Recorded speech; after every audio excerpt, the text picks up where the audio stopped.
नवनवीन ताज्या बातम्यांसाठी सबस्क्राइब करा, व्हिडिओला लाईक करा, शेअर करा आणि आपल्या प्रतिक्रिया कॉमेंट बॉक्स मध्ये नक्की द्या। पुन्हा भेटूया लवकरच। नवसूर्य न्यूज, आपल्या हक्काचे व्यासपीठ। नवसूर्य न्यूज मध्ये आपले स्वागत आहे। मराठवाडा सांस्कृतिक मंडळाचे शारीरिक शिक्षण महाविद्यालयातील वार्षिक शैक्षणिक सहल निसर्गरम्य वातावरणात विद्यार्थ्यांनी घेतला आनंद। विद्यार्थ्यांच्या जीवनातील सर्वाधिक आनंददायी क्षण म्हणजे शैक्षणिक सहल। विद्यार्थ्यांना निसर्गाच्या सानिध्यात नेण्यासाठी छत्रपती संभाजीनगर औरंगाबादमधील मराठवाडा सांस्कृतिक मंडळाचे शारीरिक शिक्षण महाविद्यालयाच्या अहमदनगर जिल्ह्यातील हरिश्चंद्रगड येथे सहलीचे आयोजन करण्यात आले होते।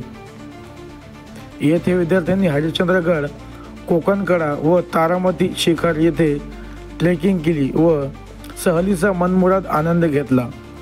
महाविद्यालयाच्या 4 भिंतीच्या बाहेरच्या जगाची ओळख विद्यार्थ्यांना व्हावी, अभ्यासाचा ताण कमी होऊन त्यांना निसर्गाच्या सहवासाचा अनुभव मिळावा या उद्देशाने दिनांक 24 व 25 फेब्रुवारी रोजी ही सहल आयोजित करण्यात आली होती। सहलीत विद्यार्थ्यांनी ट्रेकिंग तसेच ऐतिहासिक असलेले 4 खांब, 4 युगांचे प्रतीक असलेले सत्य, त्रेता, द्वापार व कलियुग मंदिराचे, किल्ल्यातील भूमिगत गुहेत शिवमंदिरचे दर्शन घेतले। रात्री गडावर कॅम्प लावले होते तसेच स्वादिष्ट भोजनाचा आनंद सहली दरम्यान विद्यार्थ्यांनी घेतला। सहलीतील जेवणाचीही विद्यार्थ्यांनी विशेष मजा घेतली। विद्यार्थ्यांचा सुरक्षित प्रवास होण्यासाठी लक्झरी बसची व्यवस्था करण्यात आली होती। सहल प्रमुख प्राध्यापक डॉक्टर रफिक सिद्दीकी, डॉक्टर शत्रुंजय कोटे, डॉक्टर सागर कुलकर्णी यांनी विद्यार्थ्यांना उत्तम मार्गदर्शन केले। ही निसर्ग सहल विद्यार्थ्यांसाठी शिक्षणाबरोबरच आनंददायी अनुभव ठरली। नवसूर्य न्यूज नेटवर्कसाठी औरंगाबाद।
नवनवीन ताज्या बातम्यांसाठी सबस्क्राइब करा, व्हिडिओला लाईक करा, शेअर करा आणि आपल्या प्रतिक्रिया कॉमेंट बॉक्स मध्ये नक्की द्या। पुन्हा भेटूया लवकरच। नवसूर्य न्यूज, आपल्या हक्काचे व्यासपीठ।